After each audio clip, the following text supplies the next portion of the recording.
Pois bem, boa noite para todos. Que Jesus nos abençoe. Que possamos todos nos sentirmos acolhidos, que possamos, envolvidos pelas vibrações da igualdade, da liberdade, da fraternidade, nos intercambiarmos com o mundo espiritual superior, de sorte que a noite possa ser pródiga de bênçãos para o nosso aprendizado, mas também para o nosso fortalecimento, para o atendimento às nossas mazelas físicas, psíquicas, emocionais e, acima de tudo, o alimento das almas que só o amor nos oferece. Portanto, que todos possam se sentir em casa. Agradecemos a presença do Arnaldo Ramos, nosso amigo que já é membro da FEAC, que está aqui conosco virtualmente toda sexta-feira, né, Arnaldo?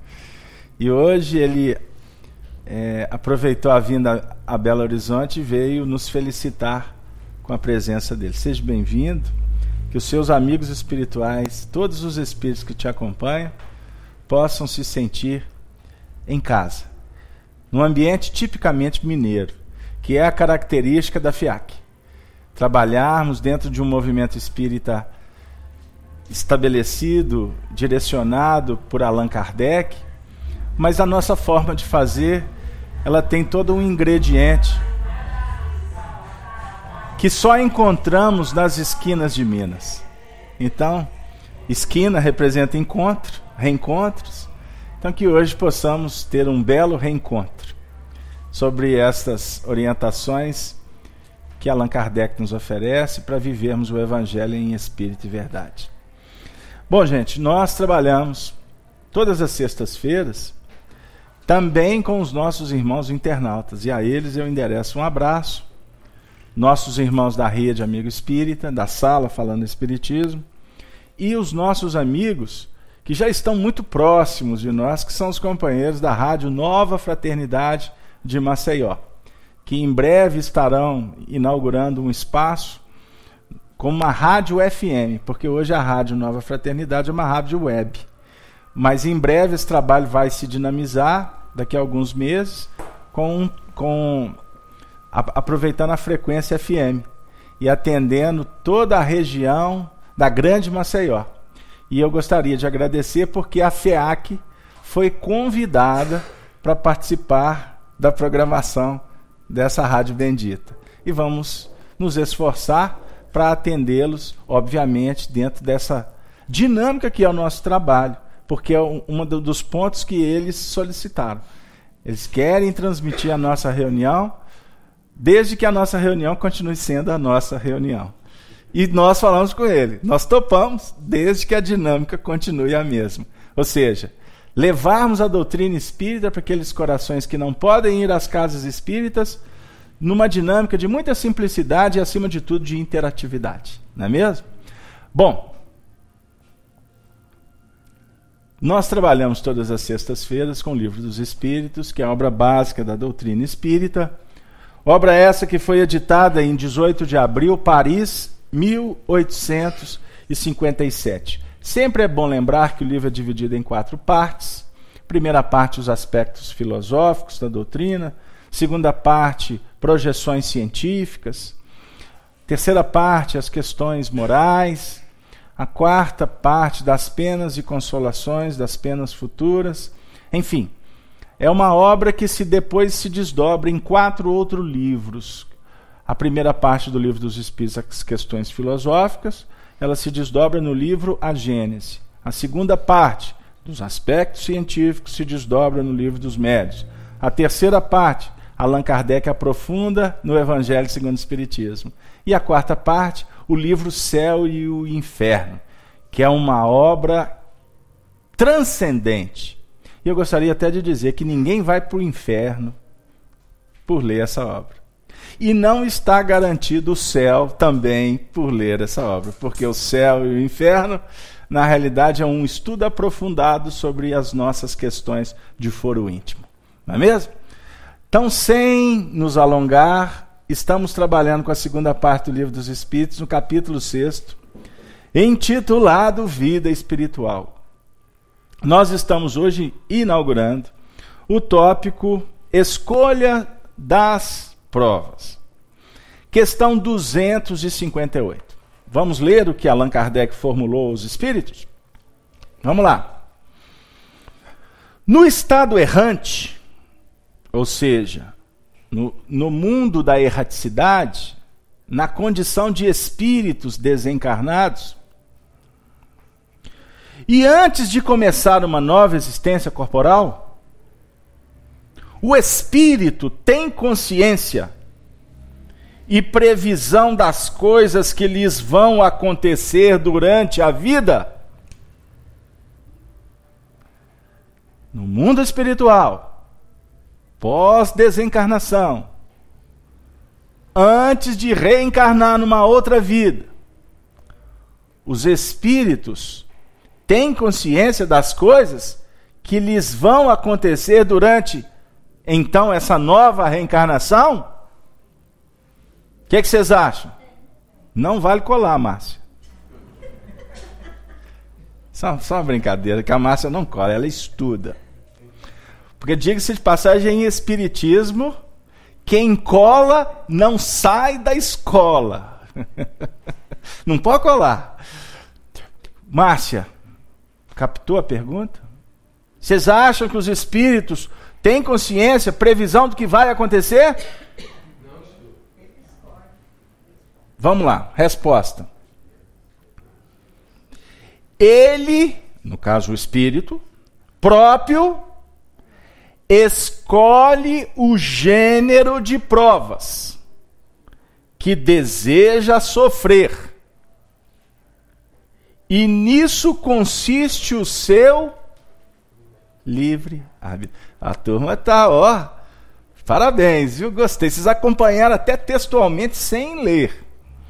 Portanto, no mundo espiritual, o espírito é que escolhe. Ele não vai ter consciência, ele não vai fazer previsão do que vai acontecer. Ele vai participar na escolha das provas que ele deseja sofrer. Porque nesse movimento estará ele operacionalizando esse dom magnânimo que Deus nos concedeu. Livre arbítrio. Na Terra ou no espaço, utilização do livre-arbítrio é de fundamental importância para o aprendizado.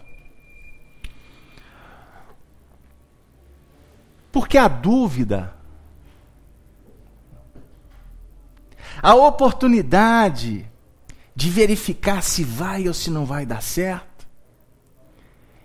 é de uma importância capital, Marco Aurélio. Porque é o movimento, é a operação, é a dinâmica que nos faz progredir. O religioso fica preso na consequência. E diga-se de passagem, as religiões têm essa função mesmo. Por exemplo, na última parte do Livro dos Espíritos, nós vamos encontrar penas e gozos futuros. Ou seja, o resultado. E nós precisamos de entender esse mecanismo de consequência, não tenha dúvida. Aliás, a nossa vida hoje, ela é fruto de opções anteriores. Daqui dessa encarnação, quanto de opções, de escolhas que fizemos no mundo espiritual antes de aqui nos aportarmos. Mas nós, cientificamente, não podemos descaracterizar, tirar a importância do poder da realização. O engenheiro arquiteta elabora, calcula, faz o projeto. Mas o grande lance é na hora que ele vai colocar isso em prática. Entendeu? Se a casa vai ser edificada, costuma ser detalhe. O grande lance é poder participar. O caminho se faz no caminhar. Lógico, eu disse, e eu estou falando aqui com um grau de responsabilidade muito sério. Porque eu não posso tirar o peso do escolher bem ou escolher mal. Não podemos. Porque aí, senão, pode ter gente aí saindo aí fora e falar, então tá, já que ele falou que não tem problema, o resultado eu vou fazer. Nós não falamos isso. Não foi essa a intenção. Mas esse mecanismo de pensar e elaborar e realizar, o ir e o vir, o subir e o descer, esse processo de elaboração elíptico, evolução espiraloide, como um disco, que nós precisamos de percorrer todas as faixas. A turma nova não sabe o que é disco. Eles estão no CD, né? Leitura ótica. Na minha época era RPM, né? Aqueles discos antigão, 78 rotações. Eu já peguei até 34 rotações, não tinha? Nossa, olha o tamanho dos discos, ó. E hoje está na moda de novo, porque já descobri que tem mais qualidade de som do que o CD. Né? Tem muita gente aí querendo recuperar. Tem outros indo lá para a Praça da Estação, comprando os discos, tanto que eles venderam lá. Hoje está lá no sebo. Mas a ideia do disco é a agulha parada, o disco girando. É isso, Arnaldo? Se eu falar bobagem aqui, você me ajuda. Né? Ou seja, você não podia balançar a vitrola. O povo mais novo falava era picape. Minha época era vitrola, né? Radiola. Você não podia esbarrar na radiola, porque senão a agulha trepidava, né? Pulava de faixa. Aí o dono do disco ficava bravo. Vai arranhar o meu disco, estão lembrados? A evolução espiritual é mais ou menos assim. Nós temos que trabalhar faixa por faixa. E as faixas, elas se justapõem exatamente para dar a ideia de sequência. Você não pode pegar a agulha e pular da primeira faixa para a última. Isso aí é o povo está procurando. Quando vem para o centro espírita querendo mágica. Querendo que os espíritos resolvam todas as questões. Os espíritos não podem fazer assim. Eles têm que facilitar. Mas eles mostram para nós que cada etapa ela vai se conjugando com a outra. E no movimento em que nós vamos como uma agulha percorrendo esse disco, nós vamos como que atritando em cada experiência, com consonâncias, com dissonâncias, com harmonia, com ritmo, com melodia, hein? A Marco Aurélio aí. Para que a gente possa crescer como músico, ou como técnico, ou como ouvinte, que está se deliciando com a ópera, com a musicalidade. Agora, se lá na frente nós vamos chegar no fim do disco, se a gente vai dormir no meio do caminho, se a vitrola vai parar, não é? Já está tão enferrujada, isso é detalhe. É detalhe. Vocês já viram aquela história? Eu gosto muito desse exemplo. A melhor coisa de uma festa é você preparar a festa. Não é, Marinês? Você preparar a festa. Qualquer evento, né? Pois é, para você ver que bom. O pessoal não me deixa sozinho. Qualquer evento gostoso é você preparar. Aí chega na hora do evento, igual meu filho outro dia. Não é? Entrou numa igreja lá, um casamento católico, e ele falou assim, aí acabou o casamento, ele falou assim, pô, mas tanta coisa, tanto esforço, acabou. Eu falei assim, pois é, meu filho, eu não perco viagem. É assim a reencarnação. É assim. A gente prepara, elabora, discute, né? Planeja, aí nós vamos para o processo. Passou o processo. O que fica? Aqueles valores que promoveram sentimentos na tua intimidade. O que fica não é o livro que tu leu. É a vibração que foi oportunizada, que foi vivenciada. Por isso que vale é participar. Jesus, quando vai falar do reino dos céus, de Deus, ele, por exemplo, usa a parábola das bodas. Estão lembrados? Festim de bodas. A parábola de festim de bodas é maravilhosa. O Senhor manda que saiam para convidar, não é isso? O grande lance da parábola são aqueles que saem para convidar. E nós aqui ficamos aqui, eu vou ser convidado, eu vou, não vou, eu vou participar da festa. Tem espíritas discutindo se vai para o umbral ou se vai para a morada nova.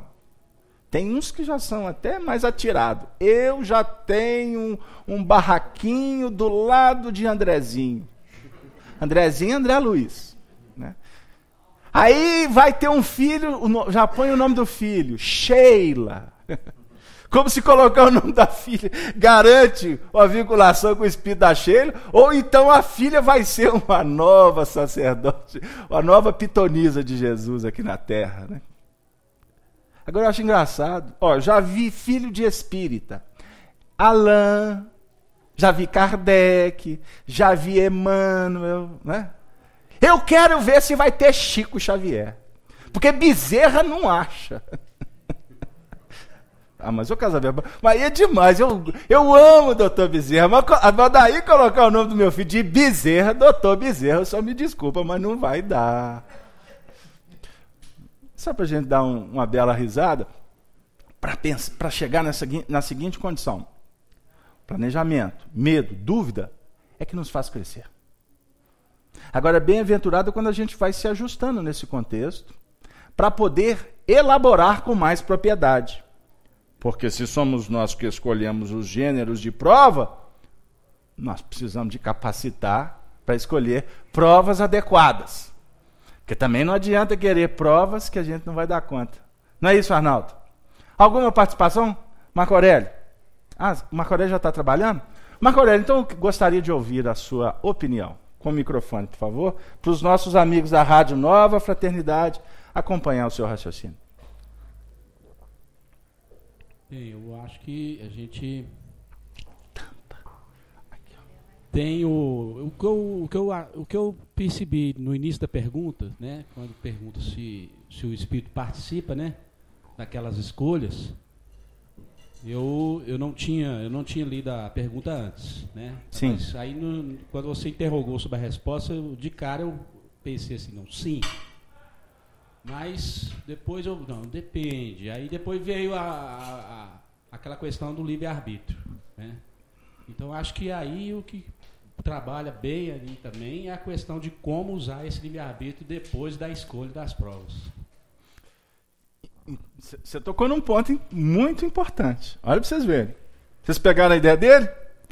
Ele falou de livre-arbítrio antes da escolha, né, da prova. Ou seja, uma etapa que antecede essa discussão e a outra etapa que é em decorrência dessa discussão. Ou seja, se antes nós devemos escolher, quando a prova, quando o testemunho vai bater na nossa intimidade, nós teremos novamente a oportunidade de continuar operando com livre-arbítrio. Até para dizer, eu escolhi, mas não quero. Eu até pensei que ia ser bom, mas é melhor não. Não é o melhor que está tendo. Não é assim que o baiano fala? Não é o melhor. Mainha, deixa para depois. Podemos assim agir, não podemos? Como podemos também assim agir? É isso que eu preciso. Mas eu não vou passar por isso simplesmente atendendo à lei, à justiça. Eu vou agir com mais capacidade, com mais investimento, para fazer melhor ainda. Captou, Bruno? Marco Aurélio é da nossa equipe técnica. Arnaldo vai participar. Arnaldo, eu gostaria que você mandasse um abraço para todos da sala que estão expectantes, inclusive Vameli, a nossa querida irmã, falou que ia te ouvir hoje. Pode falar. Aliás, foi uma promessa que eu fiz na internet ontem de fazer pergunta ao vivo e a cores, né? Ai. Aí que veio. Mas é lógico, a gente manda um abraço para a querida Vameli, para Xanri, lá de Maringá, Carla Fabres, lá do Rio Grande do Sul, Simplício, de Bento Gonçalves. São inúmeros amigos que já participam conosco nos estudos na internet, né? Mas, Carlos Alberto, eu acho que não é uma pergunta, não, é mais uma colocação. Falou-se em livre-arbítrio antes e falou-se em livre-arbítrio após a escolha. Eu gostaria até de complementar que nós não podemos esquecer do determinismo pelo qual estamos obrigados pela lei de causa e efeito. Explica para o povo. É exatamente assim. O ser que está reencarnando vai participar da escolha do gênero da prova. Ponto. Vírgula. Entretanto, né? Mas, porém, contudo, essa participação é limitada em função da sua condição evolutiva de poder participar.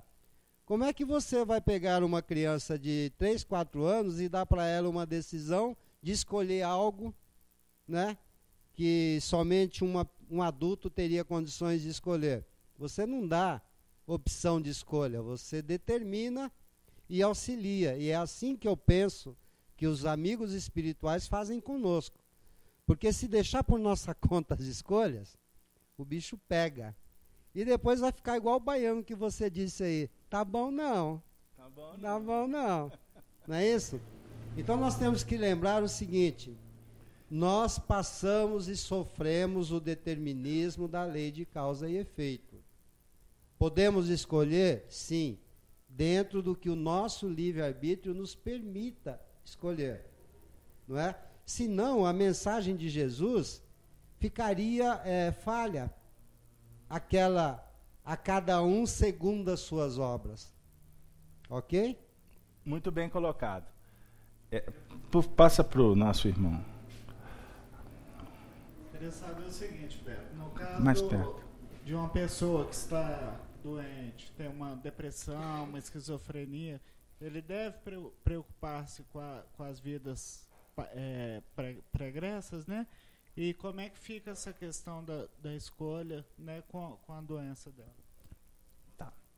Então são dois pontos importantes que nós vamos tentar assim trabalhá-los com muita paciência. Primeiro, eu vou até inverter a ponderação do Arnaldo. Primeiro eu vou atender essa aqui, porque aí eu já pego outro ritmo, né? Para dar prosseguimento na questão 258A. A questão de quando nós estamos passando por algum problema, por alguma dificuldade, alguma doença, obviamente que estaremos, vamos dizer assim, em tese, um tanto quanto menos inabilitados para operar com o livre-arbítrio, de forma a que as nossas escolhas sejam mais producentes. Pensar assim, é óbvio. Se eu estou, por exemplo, incapacitado fisicamente por conta de uma torção no tornozelo, né, eu não vou poder ter a desenvoltura de fazer uma maratona, de fazer alguns exercícios físicos que, numa outra condição, teríamos uma desenvoltura natural e eficiente dentro da possibilidade de cada um. Porque cada um tem, conforme foi bem lembrado pelo Arnaldo, cada um tem uma desenvoltura diferente na vida. Cada um de nós ocupamos estágios evolutivos diferenciados. Não tem duas pessoas no mesmo estágio. Cada um de nós estamos num ponto muito específico. Nós podemos estar caminhando juntos. Podemos, em tese, estarmos vinculados numa mesma lição. Mas não existe respostas, não existe atuação, não existe sentimentos que se igualam. Não existe dois fios de cabelo ou duas folhas de árvores iguais.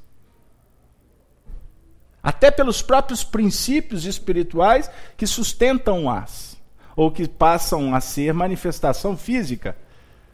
Não vou entrar nisso para não confundi-los. Então, quando o espírito está numa situação de dificuldades psíquicas, inclusive, por exemplo, sobre o guante de medicações, enfim, a desenvoltura psíquica das escolhas, obviamente, estarão limitadas, o que efetivamente também define um grau de responsabilidade diferente daquele que está numa dinâmica, numa performance de mais, vamos dizer assim, produtividade, mais eficiência, de mais adequação ao nível das indicativas da sua consciência. Porque o que rege a nossa vida é a nossa vontade. A vontade é a gerência da nossa mente. Ok? Quando, por exemplo, enfermos, nós ficamos muito mais propensos a atender os desejos do que operar com a vontade. Não entendi. Nós vamos explicar. Desejo, ele tem muito a ver com as questões pueris. Desejo tem a ver com sensação. Estou com um desejo de comer chocolate que ninguém aguenta. Isso é desejo. Agora, você pode ou não atender o seu desejo. Se você não atender o seu desejo, vai ter que entrar um mecanismo impactante, que é o gerente da sua casa mental, que é o que Emmanuel chama de vontade. Deu aí, meu amigo? Como é que é o nome do senhor? Sérgio. Ficou claro, Sérgio? Então, vontade tem a ver com razão, tem a ver com inteligência, com sentimentos enobrecidos. Isso é muito sério e que nós precisamos de estudar a casa mental. Até, diga-se de passagem, gostaria de endereçar um abraço para o Afonso Chagas, que semana passada nos substituiu aqui com o tema casa mental. Não foi? Então vamos agradecer o Afonso, e eu fiquei sabendo que ele pode voltar aqui, receber mais convites, né? E eu gostei, porque aí eu já estou mandando a minha petição para Brasília. Será que já pode aposentadoria? Passar o bastão para o Afonso? A brincadeira. Porque se for fazer petição para aposentadoria, não tenha dúvida que a dinâmica psíquica minha vai ficar embotada. Porque no esforço, com o pé no chão, caminhando na estrada do trabalho, é que o espírito se dignifica. É que a sua capacidade se amplia. E diga-se de passagem, é onde encontramos forças para superar a doença. Porque o espírito não é doente. Nós podemos perpassar o sendal da doença, que é arregimentar por escolha própria aquilo que não tem a ver com o que a nossa consciência está dizendo que é bom. Eu gostaria até de aproveitar a pergunta que ele trouxe, porque nós estamos tentando ampliar, porque é muito sério. O tempo todo nós estamos sendo convidados a qualificar as nossas escolhas. E para qualificar, Marinês, não fica sentada na cadeira da indiferença ou percorrendo a via da rebeldia, que você não chega em lugar nenhum. Esforça-te. Agora também não adianta só sair correndo por aí para resolver. Você tem que ter inteligência para planejar. E para planejar, primeiro você tem que definir o que tu quer. Definiu qual é o objetivo? Opa, então tá. Então vamos arquitetar. E para arquitetar você precisa estudar. Essa parte é que eu não gosto. Não, mas ninguém está falando que você precisa de estudar na performance livresca. Não é isso. Embora eu, particularmente, não possa abrir mão. Porque eu não dou conta sozinho, eu não tenho fôlego. Eu preciso de contato com os espíritos superiores, porque senão daqui a pouco eu esqueço como é que faz. Ou seja, você precisa de esforçar, você precisa de estudar. E para estudar, uma dica, esteja do lado de quem pode te dar alguma coisa. Quem pode te ajudar, porque tem experiência. No nosso caso espírita, a nossa busca é de sintonia com Allan Kardec, com os benfeitores. Você já parou para prestar atenção que tu tem um espírito que te tutela 24 horas por dia, Bruno? Tem. Isso não é invenção nossa, não. A história religiosa sempre falaram dos guias, dos anjinhos, né? No nosso caso, Allan Kardec, os nossos benfeitores espirituais. Porque no planejamento reencarnatório, o Arnaldo antecipou um pouquinho, porque ele conhece o livro dos Espíritos, né? Eu estou tentando segurar ele, porque senão, daqui a pouco eu tô daqui às 3 sexta-feiras. Por isso que eu estou dando essa volta. Já fui em Santa Rita, Sapucaí, já passei ali, já estou ali chegando em São Paulo, sul de Minas. Lá é uma época boa de ir nesse período. Porque esse calor aqui de Belo Horizonte, lá a gente refresca. Agora, ir lá no frio também, ó, já fiquei quase congelado. Lugar que faz frio, Jesus. Mas a gente dá essas passeadas para não ir direto na ferida. Porque a gente precisa ir com cuidado. Então, sintoniza-te com aquele que te ama. Casalberto, então tem sessão lá no Centro Espírita para me falar o nome dele? É a coisa que a gente é mais indagado. Como é que é o nome do meu guia? Eu falei assim, meu Deus, mas para que você quer saber o nome? Ah, mas fica, já que você está falando que é para conversar com ele, no mínimo eu tenho que saber o nome. Não se preocupe com isso. Chame-o de como quiseres. Mas sinta a presença dele, porque é uma alma que te ama, que te respeita. Respeita o teu livre-arbítrio. Não entra na tua intimidade para dar palpite. Ele pode te aconselhar, se você pedir. Então, converse com ele pela prece, pela reflexão. Sabe um dos momentos célebres de escutar os benfeitores, Dora? É quando a gente está lendo. Aí você, no meio da leitura, você faz aquela pergunta. Aí, de repente, vem uma voz adocicada, de vez em quando braba, que fala assim, pois é, minha filha, mas é isso, isso, isso. Uai, de onde eu tirei isso? Né? São belos instantes de se conversar com o seu benfeitor, para que você exercite isso. E passe a fazer isso de uma forma mais clara. Agora, já que a gente tem dificuldade de intercambiar com eles, prepare, estude, elabore.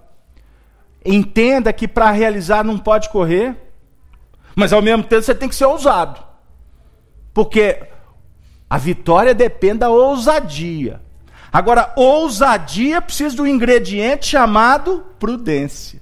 Não entendi nada. Ou eu sou ousado ou eu sou prudente? Ah, tem gente que nos pergunta, fala aí, o que eu devo fazer? Essa semana eu escutei uma companheira que falou assim, Casalberto, tem 8 anos que você me prometeu de falar uma coisa. Aí eu pensei comigo, Jesus, eu não estou lembrando o que eu falei há 5 minutos, ela está me cobrando o que eu falei com ela há 8 anos atrás. Aí ela disse, sabe o que você me falou? Eu falei assim, não, me ajude, o que foi? Você falou que ia me explicar isso, isso, isso, isso. Aí, graças a Deus, eu lembrei. Ah, tá, sim, lembrei. E o que você acha que eu devo fazer? Eu falei assim, você me espera mais 8? Estava aqui, na frente dela. E ela está me perguntando o que ela tem que fazer. Por uma questão prática, a gente tem as respostas. Você tem a resposta para muita coisa, mas a resposta é dentro da sua dimensão espiritual. É do seu entendimento, da sua realidade. E se você tira do indivíduo a oportunidade dele ter uma visão de profundidade para ver o que está na frente dele, você está interferindo no livre-arbítrio dele. Ou seja, como que foi, já? Você vai até obsediar o indivíduo. Desculpa, o senhor falou o nome do senhor? Sérgio, não esquecerei jamais, Sérgio. Pelo menos prometo, daqui a 5 minutos eu volto aí. Sérgio, brincadeira. Sérgio, pergunta 459 do Livro dos Espíritos. Influenciam os espíritos em nossas vidas? Kardec perguntou. Mais do que imaginais. De ordinário, são eles que vos dirigem, para ser literal. Eu gosto de citar no literal para o indivíduo depois correr atrás e ver se eu falei bobagem. E na hora que ele está correndo para ver se eu falei bobagem, eu não estou querendo provar para ele que eu decorei, não. Eu estou dizendo para ele que ele tem que correr atrás, porque senão ele fica aqui falando amém. Até quando? Doutrina espírita é para pensar. Você desculpa, eu não estou falando para você, não. Estou falando para uma outra pessoa que está aqui. É porque a gente, de vez em quando, faz curva, sabe? Brincando. Aí tem gente assim, será que ele falou, então foi para mim? Não se preocupe. Mas voltando. Influencia os espíritos? Muito mais do que imagina. Agora, Como é que você vai caracterizar, como é que você vai avaliar o tipo de influência que tu está recebendo? Ó, como diz o Dari Pei de Aço, é mamão com açúcar. Como assim? É facinho, facinho. Quer ver? Se é benfeitor espiritual, Marinês, é uma inspiração. É uma sugestão. Que geralmente vem adocicada pelo carinho, pela bondade, pelo estímulo, pelo cuidado, pelo respeito. Agora, se é influência complicada, ela chega. Viram? A repercussão que uma onda proporciona é impactante. E nós fizemos didaticamente de propósito. Kardec, ao explicar, conceituar a obsessão no Livro dos Médiuns, ele define para nós que a obsessão a característica da obsessão é uma sugestão contumaz, é uma sob pressão, é uma ideia fixa, que vai batendo. Ontem eu falei lá na rede Amigo Espírita. É você pegar um ferro e bater na bigorna. Eu adoro esse exemplo. Vocês já bateram ferro na bigorna? Vai batendo ferro na bigorna. Bigorna você sabe o que é, né? O que é bigorna, Arnaldo? Explica para o povo. O povo quer saber. Explica. O Arnaldo vai explicar o que é uma bigorna. Por favor, Arnaldo. O povo quer ouvir sua voz de locutor de rádio FM. Bigorna é um ferro para você botar o outro ferro na linha. Um ferro para botar um outro ferro na linha. Explica melhor. Vamos lá. É um ferro grande, tá? Preparado de uma determinada forma que você possa pegar uma folha, né? Uma lâmina que está torta e vai malhar até deixar aquela lâmina retinha. Se lembrar dos filmes épicos, vai ver muitas pessoas fazendo espada, ferramentas, utilizando a bigorna, o fogo, a água e o martelo. Vocês entenderam o que é bigorna? Beleza. Agora pega um ferro e bate na bigorna para vocês verem. Tem! Igual sino. Tem! Aqui vai repercutindo. O processo obsessivo é assim. É uma ideia fixa que vai batendo na sua intimidade. Tem.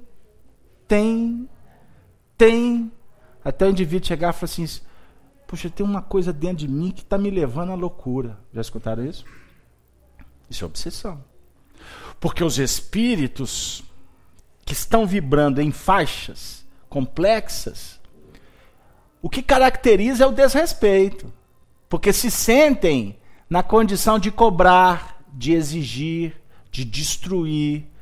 Ou seja, se pautam em orgulho, em irreverência, insinuações, tudo para tirar o indivíduo da linha. Aí tem que vir a bigorna e pôr o ferro na linha. Que são as dores impactantes da vida, que muitas vezes nos pegam em situações que a gente diz assim, mas que vacilo. Não tem uma história assim? Os jovens falam assim, né? Minha época de jovem. Vacilei. Vacilou, o que acontece? Dançou. Vocês estão bem, hein? Espero que não estejam vacilando. Por quê? No movimento da escolha, se optamos por aquele sentido que nos tira do propósito de equilíbrio na vida, nós vamos sair do trilho, como o próprio trem, né? Quando descarrilha.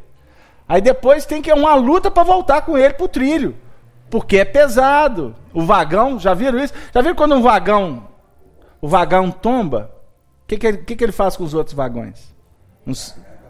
Não sai carregando tudo?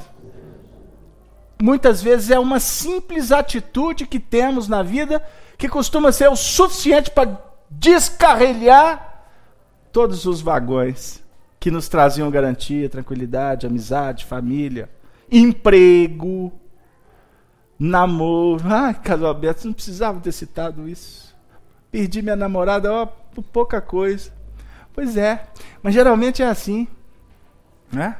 A gente costuma se complicar por conta de pouca coisa, porque a gente acha que as construções, elas não têm valor em pequenas argamassas, tijolos. Nós temos que falar da edificação de uma forma geral, que precisa de esforço constante. Então, a obsessão, meu amigo, é o vacilo. Na hora que tu vacila, eles encontram brechas para introduzir na intimidade. E quando encontram repasto, ou seja, afinidade, permanecem e passam a comungar do dia a dia dos indivíduos. Ok? Podemos passar para frente ou alguém gostaria de falar? Podemos? Marco Aurélio, quer falar? Tem certeza? Então vamos lá.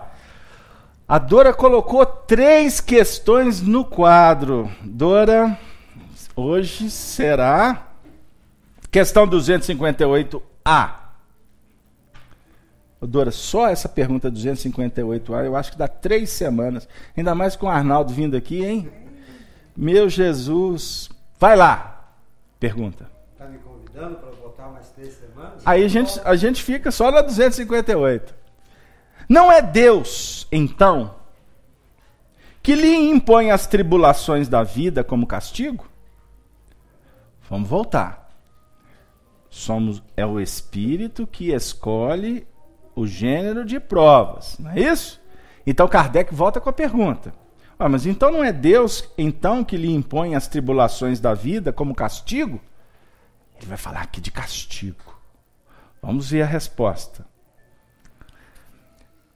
Primeira frase. Nada acontece sem a permissão de Deus. Pois foi Ele quem estabeleceu todas as leis que regem o universo. Portanto, nessa primeira parte nós deduzimos. Tudo o que acontece tem que ter permissão de Deus. Escolha, resposta, semeadura, colheita, está tudo na jurisdição divina. Um indivíduo me perguntou assim, puxa vida, mas a vida está tão complicada, eu acho que não tem solução não. Aí eu falei assim, que isso, meu irmão? Você está muito pessimista. Quando você olhar para um movimento, por mais escabroso, por mais deletério, por mais complicado, por mais sujo, por mais desordenado, saiba que tudo aquilo está sob a permissão de Deus. E o que para nós é sujeira, é complicação, e que nos afeta inclusive, isso vai definindo a nossa própria limitação para compreender os fatos. Porque quando você está caminhando, você está viajando, peregrinando, a sua visão ela tem um alcance para frente, para os lados, para trás, não é assim? Nós temos limites para alcançar na nossa visão. Agora, Allan Kardec nos explica que quando a gente sobe a montanha e se posiciona observando aqueles que estão viajando, quem está na posição de cima tem uma visão, um alcance abrangente. É capaz de verificar o que o indivíduo não consegue ver após a curva. Ok? Qual que é a nossa dificuldade? É porque nós nos acomodamos com uma visão que é limítrofe. Nós estamos acomodados a ver apenas a aparência.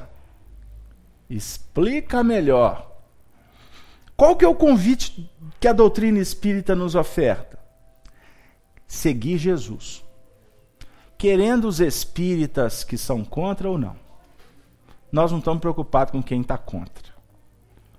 Aliás, Se tiver que optar entre doutrina espírita e o evangelho, eu faço opção pelo evangelho.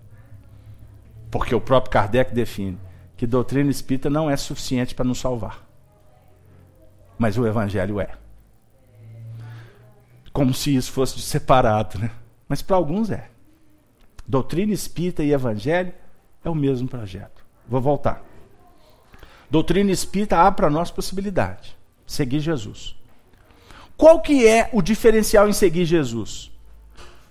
Nós estaremos, como foi dito até na prece inicial, com Jesus nós estaremos elevando o padrão vibracional.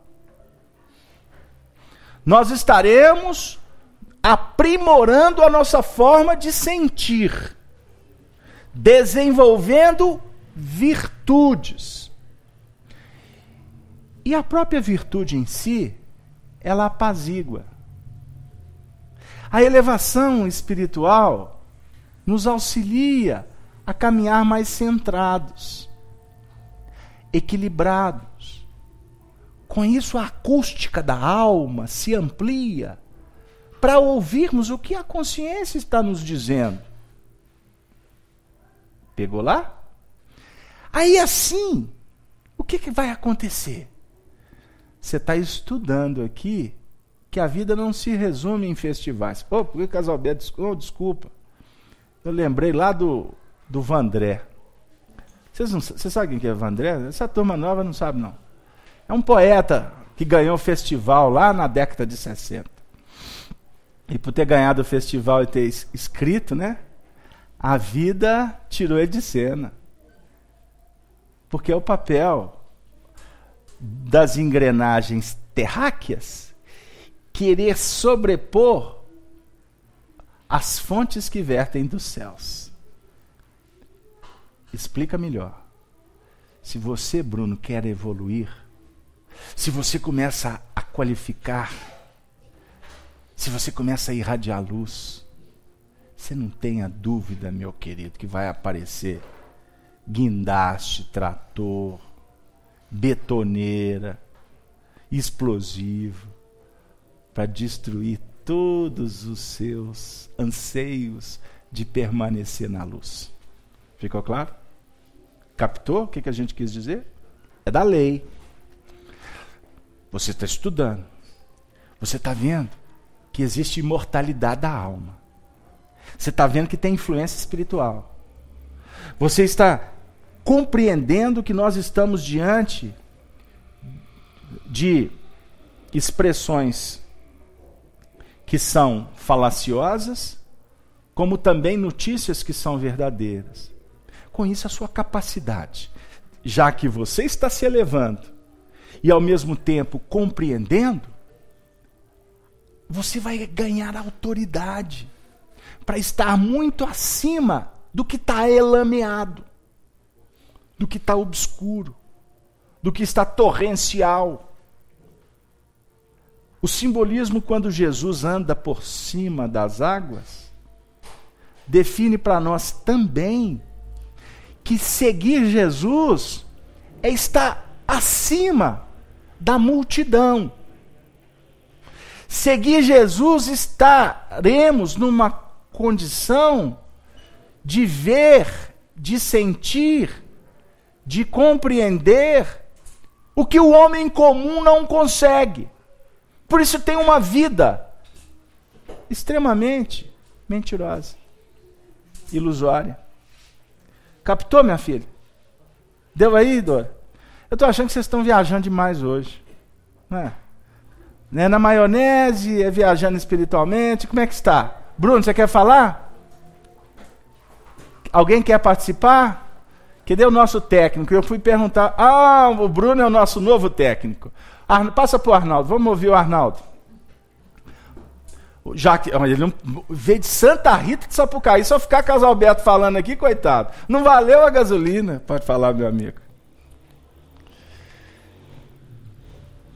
Roberto, essa questão da escolha das provas, geralmente no movimento espírita, ela realmente fica meio que mal explicada, pela maneira, pela visão com que se ataca a questão em si, né? Com essa situação, me parece que eu adiantei um pouquinho quando fiz o outro comentário, que realmente em sequência da 258A vem muita coisa, muita explicação em cima, mas o que a gente percebe é que quando você pergunta isso para alguém que já passou por esse estudo, né, ele fala assim, não, o espírito ele escolhe o gênero, escolhe, não fala nem gênero, fala escolhe a prova. É isso que fica no subconsciente das pessoas. Então é um tema que deve ser realmente muito debatido, como você está trazendo para nós todas essas considerações, para que nós possamos realmente entender que participamos sim da escolha do gênero da prova, mas não da prova em si. E essa participação sempre está, né, atrelada à nossa condição de participarmos diretamente ou não.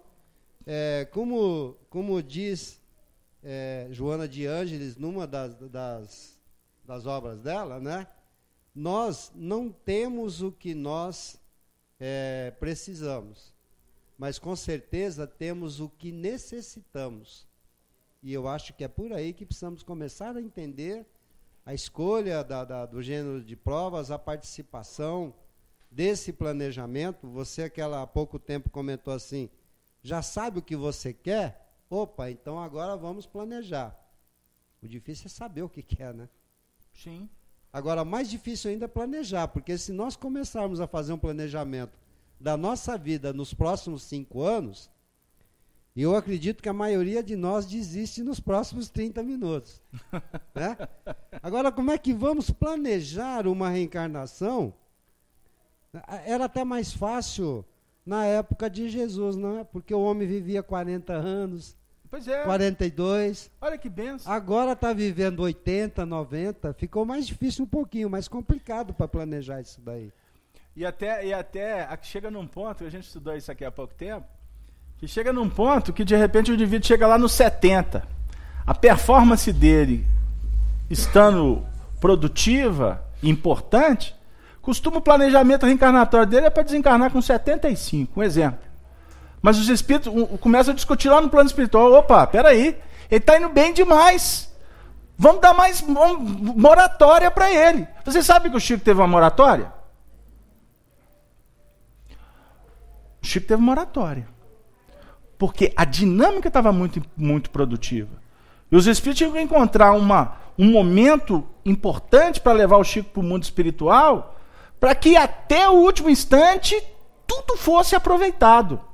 Observem bem o que é a resposta de uma vida de um ser que se dedicou a trabalhar pela causa da sua consciência. Foi o caso do Chico nesta encarnação. Porque na última encarnação ele não desencarnou bem. Isso ele deixou claro para os amigos mais próximos. E um dos pontos mais desafiadores nessa encarnação foi ele não aceitar prêmio. Porque na outra ele pediu prêmio. Para vocês entenderem. Chico, certa feita, falou para o Arnaldo quando alguém entregou um envelope. Um envelope com um cheque vultoso. Era um valor de uma fazenda lá no Mato Grosso na época, como diz o Arnaldo. Foi uma doação que veio da Argentina. Quando o Chico falou assim, Naldinho, abre o envelope. É óbvio que ele já sabia o que era. Quando o Arnaldo abriu, o Arnaldo começou a gaguejar. Chico, rasga. Chico, rasga. Chico, rasga. Já que você não rasga, me dá. Ainda bem, Chico, você rasgou. Na hora que o Chico rasgou, Arnaldo, ufa, ainda bem que você rasgou. Porque pesa. A prova pesa. E eu aprendi isso com o Arnaldo Rocha. A prova pesa. No bolso. A prova pesa na boca.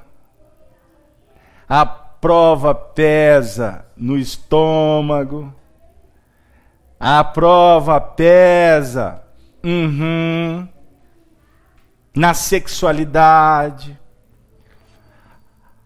A prova pega aonde o sujeito precisa de crescer. Agora, costuma, numa encarnação, você ser visitado por todos os meridianos. Só para fazer uma brincadeira. Porque você não vai ser provado numa encarnação só numa área. Nós somos espíritos compromissados em vários setores. Isso tudo, Arnaldo, explica o que está acontecendo agora, nesse momento de transição. Eu acho lindo, maravilhoso, fico sensibilizado com os espíritas, discutindo o movimento espírita transição planetária. É um tal de espírito indo de nave para cá, outro vindo de nave para cá, o planeta tal que se aproxima de cá, o de lá. Tudo isso é extremamente explicável. Kardec fala sobre esse assunto. E se gastam tempo, seminários, gastam livros falando de um assunto que não promove mudança para ninguém. Com todo respeito a eles. Cada um segue o caminho que tem compromisso. Mas eu quero dizer que o nosso aqui, sob a tutela de Emmanuel e Allan Kardec, é discutir questões morais. Porque é o assunto que necessitamos de discutir na atualidade. O que está acontecendo no nosso momento? Vamos pensar. Essa semana eu fiz uma indagação e um amigo espiritual me trouxe uma bela resposta. Eu falei assim, gente, vocês já observaram o Brasil? Aonde que nós chegamos? Você que gosta do assunto. Nós chegamos num momento em que o que suplicaram na história por liberdade, não existe lugar no mundo que tem mais liberdade do que no Brasil. Não, casal, mas tem umas coisas que pode, outras coisas não pode. Se nós formos avaliar com carinho, com critério e com respeito às leis, aos juristas, aos políticos, porque o nosso assunto aqui é respeitoso. Ele não tem crítica depreciativa em instante nenhum. É assim que Emmanuel exige. Vou voltar. Mas se tem algumas regras, se você infringir, não vai acontecer nada. Basta você ter dinheiro e um bom advogado. Porque quem está indo para a cadeia é, como é que falava na roça? É ladrão pé de galinha. Falei errado? Ah, ladrão de galinha. Mas é pé de galinha. Hã? Ah, é pé de chinelo. Jesus. Ô, Bruno, você me salvou, filho. Porque tem tantas décadas que eu não falo sobre isso. Pé de galinha é aqui. Nossa, mas coitado. Ele, além de pé de chinelo, ele tá cheio de pé de galinha. Porque nem para fazer estética ele tem dinheiro. Né, Paulinha? Vamos pensar. Vamos voltar? Então, meu amigo, reencarnar aqui no Brasil é um desafio, filho. Mamão com açúcar. Mamão com açúcar para quem quer driblar. Mas eu vou falar para você que é coquetel de fel reencarnar aqui no Brasil para um espírito que está no mundo espiritual numa condição de escolher prova. E sabendo das suas dificuldades. Esse assunto vai desdobrar nas próximas semanas, tá bom? Eu não estou correndo. Vocês... É o que a gente quer, chegar. Observe bem, é uma oportunidade. Por exemplo, se você vai trabalhar com um espírito que desencarna agora lá na Holanda. Sabe qual que é o índice o índice de não religiosidade na Holanda? 44% da população é descrente. Não tem religião. 44%. Eu não fiz essa pesquisa, eu só estou dando esse dado porque eu li no jornal. Mas se você fizer uma pesquisa naquele santo que precisa ser canonizado, e eu o admiro plenamente, vou acender vela para ele. o santo Google. O santo que abençoa, ele ajuda a gente demais. O Google, se você fizer uma pesquisa no Google sobre o índice de suicídio na Holanda, eu aposto que está um dos mais altos. A proporção, ela é igualitária. Falta de fé, aumento do índice de suicídio. Quanto mais materializado, quanto mais capitalista, mais você vai encontrar descrença, mágoa, angústia. Então vamos lá num mundo em que falta carinho, que falta evangelho, que falta fraternidade. Que o indivíduo está desencarnando, em alguns casos, você não pode generalizar, mas em alguns casos, para não dizer uma boa parte, estão desencarnando debaixo de depressões profundas. Vai começar pelo clima. Nós viemos da Alemanha. O inverno na Alemanha é 6 meses, meu filho. É inverno duro. Os indivíduos ficarem em depressão sem motivo. Como a nossa irmã que esteve aqui nos visitando. Caso aberto, eu não tinha motivo para ter depressão. Eu estava com depressão. Precisando de ver luz, sol. Mas vamos lá naquela condição dificílima. O espírito desencarna, Marco Aurélio. Aí você vai cuidar dele no mundo espiritual. Aí de repente abre para ele uma possibilidade dele reencarnar no Brasil. Sol, luz, mar, fraternidade, tolerância, solidariedade. Reencarnar em Minas, olha que benção. Vamos falar no campo positivo. Diversidade de culturas, de religiões, entretenimentos. É um outro painel. Tá. Mas o espírito, por exemplo, tem dificuldade na área da sexualidade. Vamos escolher um lugar para você reencarnar.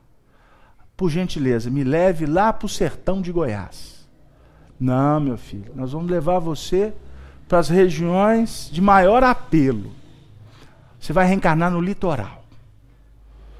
Você vai ter facilidades nas engrenagens, você vai viver perto de corrupção, de falta de limite, de liberalidade em vários sentidos. Aí o espírito, pelo amor de Deus, eu não posso. Mas você não está se candidatando para o seu erguimento? Você tem que ser provado. Aí costuma a espiritualidade chegar na seguinte razão junto com ele. Então tá bom. Então, por misericórdia, vamos reencarnar num lugar com muitas dificuldades. Mas se prepare, porque daqui a pouco você vai ter que conviver com os testemunhos. Você não pode ficar isolado. Porque isolado você não vai evoluir. A gente precisa estudar o Livro dos Espíritos com calma. Por isso que o Arnaldo lembrou bem, e tenho eu para mim, que um dos livros que fala desse assunto com maior desenvoltura, obviamente, já como reflexo da própria codificação espírita, é o livro de André Luiz, Missionários da Luz, quando vai se tratar da reencarnação de Segismundo. Ali a gente vai ver o que vem a ser planejamento reencarnatório. Portanto, a questão está dizendo, nós escolhemos. Tá. Mas a primeira frase, olha como que os espíritos são didáticos. Olha, somos nós sim. Mas nada acontece sem a permissão de Deus. Pois foi Ele quem estabeleceu todas as leis que regem o universo. Aí, esquecem o exemplo que eu dei. Vamos falar então da situação atual planetária. Que os apelos são tão grandes em tantos setores que a própria liberalidade, que para nós muitas vezes ela chega a ser até agressiva, ela está sob a jurisdição de Deus. E vai se chegar um tempo, esta foi a reflexão proposta para mim, vai chegar-se um tempo em que, por exemplo, na área da sexualidade, com tantos apelos, as pessoas vão se convencer que o sexo É um mecanismo natural da vida. E que ele não pode ser reprimido, como ele também não pode ser vulgar. Só que isso não é um processo que basta informações. Muitas vezes o espírito precisa de viver. É aquilo que a gente estava falando, de ter que percorrer os caminhos da vida, tomar pancada, ter estímulo, ter frustração, ter explosões de êxtases, como ter quedas por inanição ou por exaustão, para se chegar num contexto de entender que o sexo, no seu sentido de energia sexual, é o que sustenta a vida. E o que o mais importante, por exemplo, numa relação a dois, não é a prática do sexo. Porque muitas vezes hoje, o apelo é para ficar junto para fazer sexo. E na realidade, o sexo é apenas um detalhe de uma relação que se estabelece no diapasão do respeito, da amizade, do carinho, do romance. Aí por isso que temos que ter os poetas que falam que é ainda o amante à moda antiga, do tipo que ainda manda flores. Que muitas vezes nos tempos atuais chega a ser cafona, boco-moco. Ei, Arnaldo. Chega a ser demodê. Ah, vocês estão pensando o quê? Hein? Chega a ser demodê.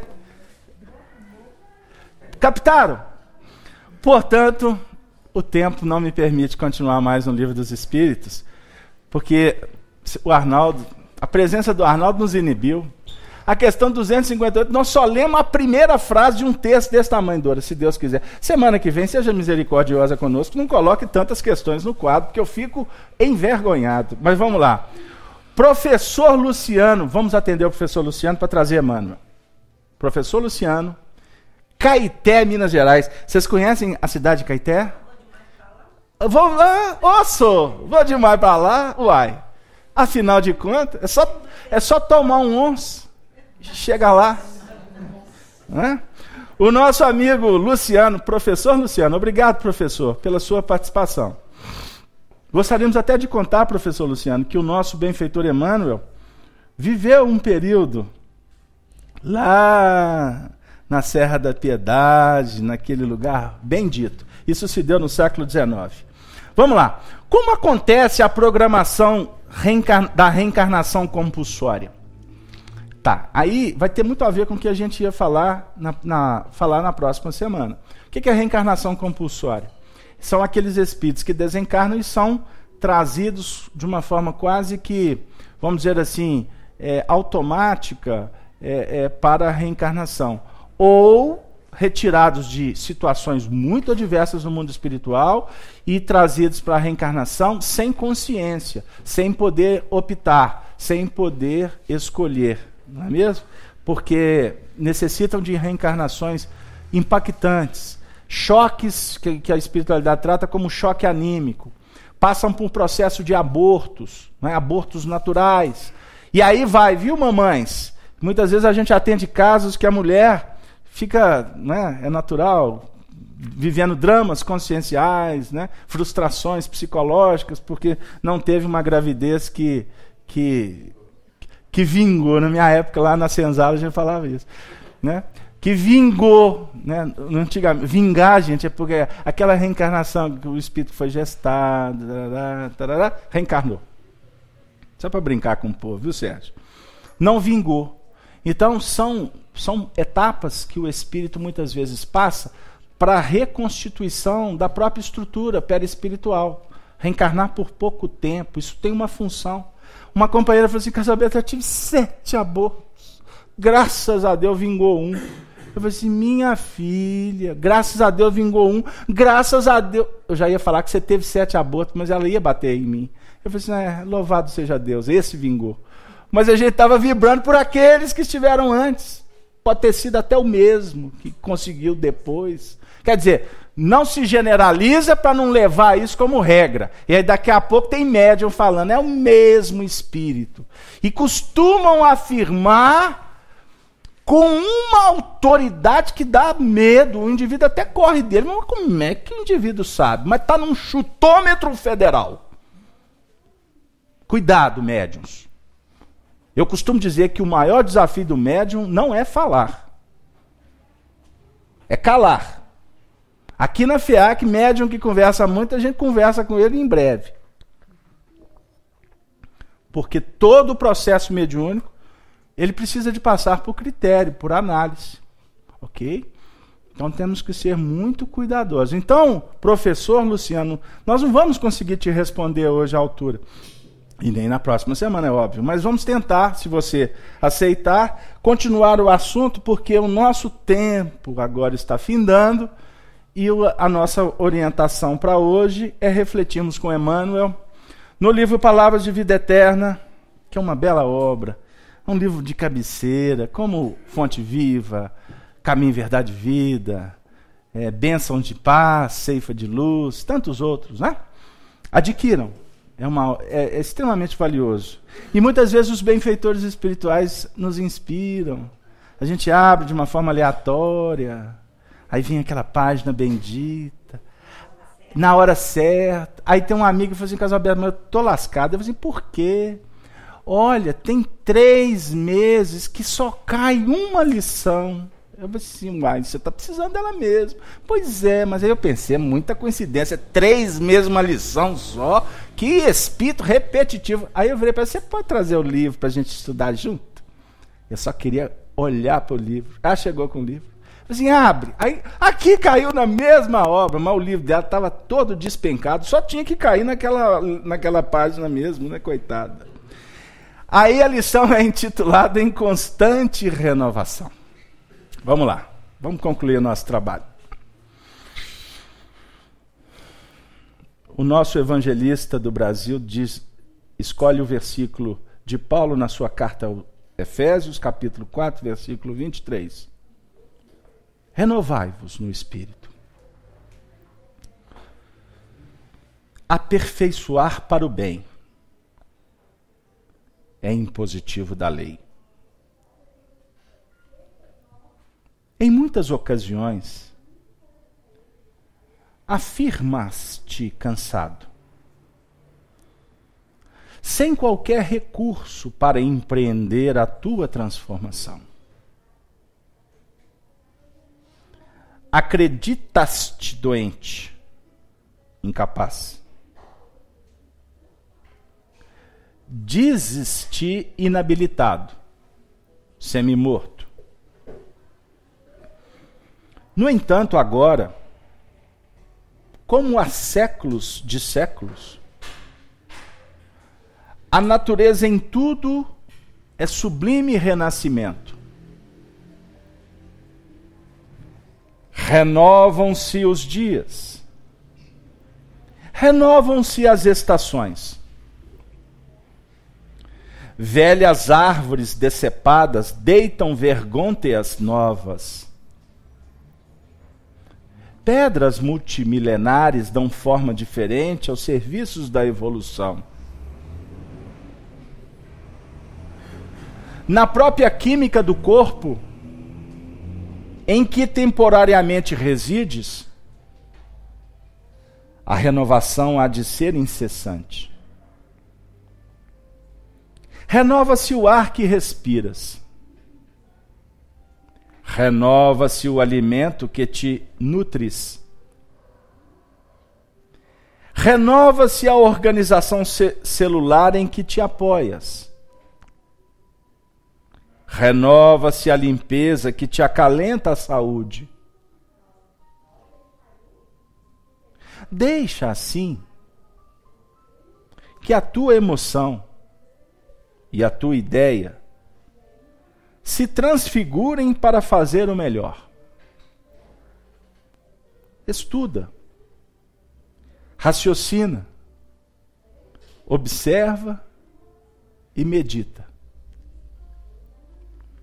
Mais tarde, é certo que a reencarnação te conduzirá para novas lutas e novos ensinamentos. Entretanto, permanece convicto de que toda lição nobre, aprendida hoje, por mais obscura e mais simples, será sempre facilidade a sorrir-te amanhã. Nosso coração se emociona, porque aqueles que trabalham conosco sabem que essa lição aqui foi escolhida meio nos ajustes de uma chegada complicada.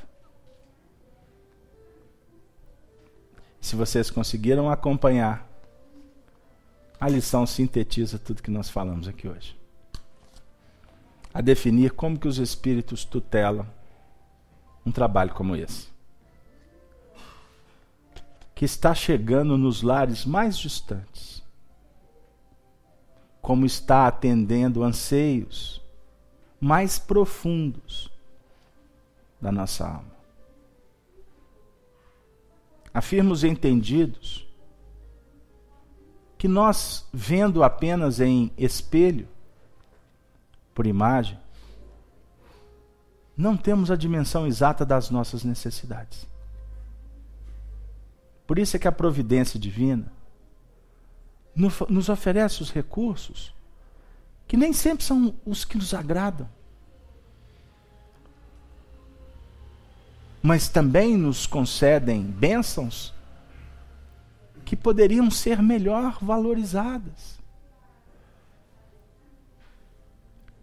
Um espírito me disse assim: eu convivi com um coração que escolhi como esposa por 35 anos. E eu só fui valorizá-la depois que eu desencarnei. Porque durante uma encarnação inteira, eu olhava apenas para os meus interesses enquanto ela se mortificava pela causa do nosso amor, pela sustentação do nosso bendito lar. Graças a ela, meus filhos conseguiram caminhar com mais tranquilidade, porque eu só tinha olhos para o meu próprio egoísmo. Eu julgava que a minha maneira de ver era a mais perfeita. A opinião dela sempre ficava em segundo, terceiro, quarto plano. E ela, resoluta, obediente aos desígnios da sua consciência, compreendeu as minhas necessidades e em momento algum deixou de endereçar notas carinhosas e de sustentação para o meu ser. Desencarnei numa situação de muita penúria. Cheguei no mundo espiritual em regiões sombrias, aonde escutava vozes, gritos, lamentos, sem conseguir divisar uma fresta de luz sequer. E em meio ao meu tormento, a minha sede, a fome, eu me recordava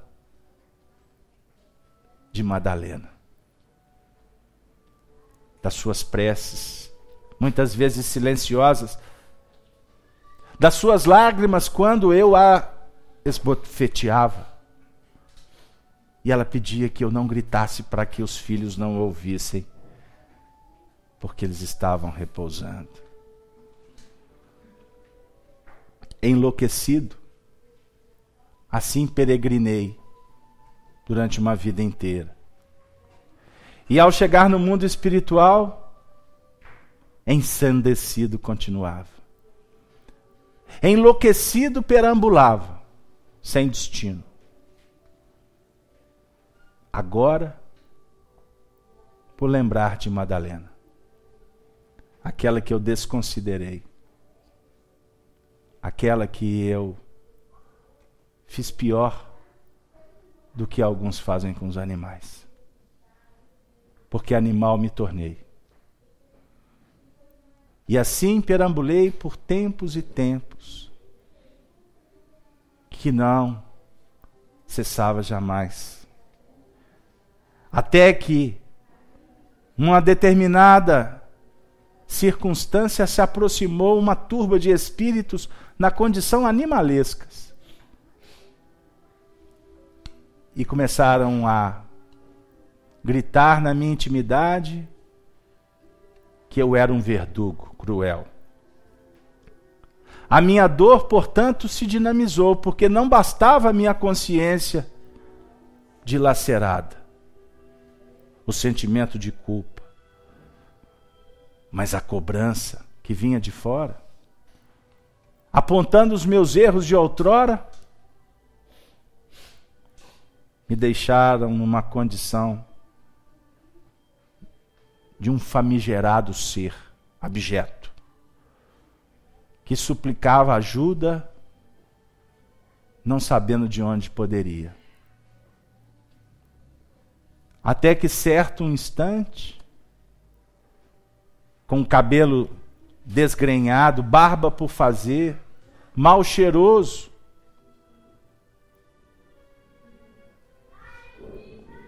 eu senti uma mão abençoada tocando em minha face, me oferecendo um pouco de água.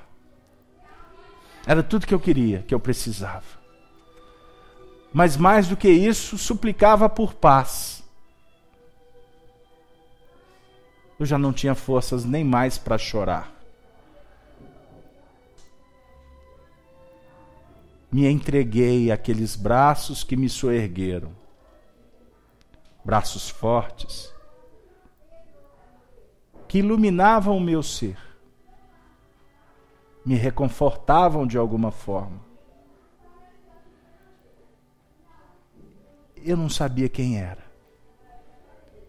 mas isso não me importava. Eu só precisava de um recanto. Eu só precisava de silêncio. Eu precisava de luz. Eis que adormeci.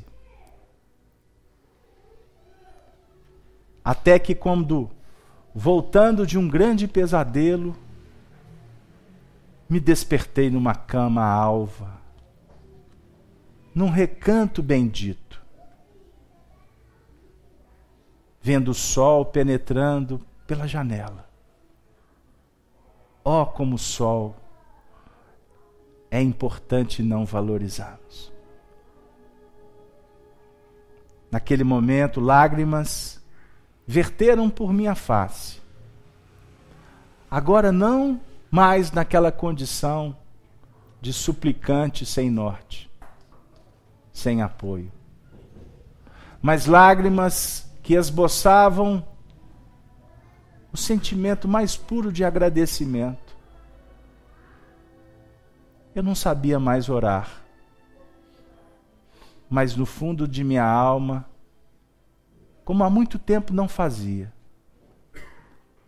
eu disse: Deus, se o Senhor existe, eu te agradeço.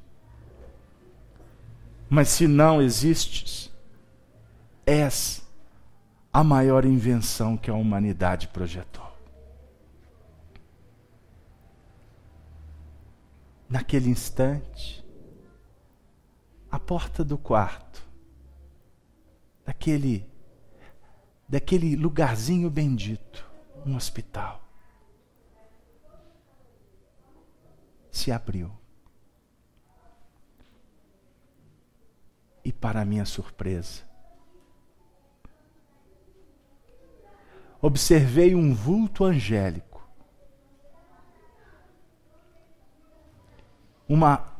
Uma condição que jamais sentira em toda a minha vida. Era Madalena. Eu não tinha o que dizer.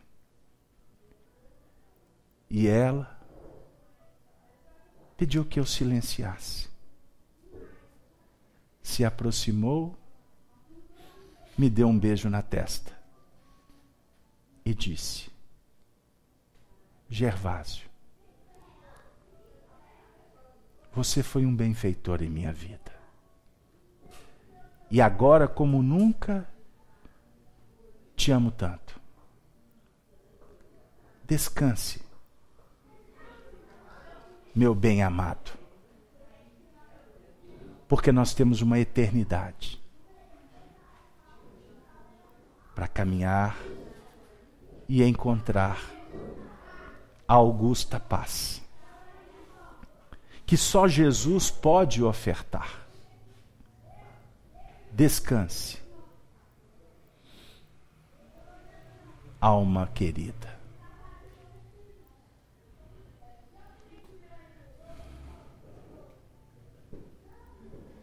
Cada um de nós estamos escrevendo a nossa própria história. Que possamos, nesse momento, agradecer as almas benditas que olham para nós como aprendizes. Não se detêm em defeitos, não se prendem em atitudes,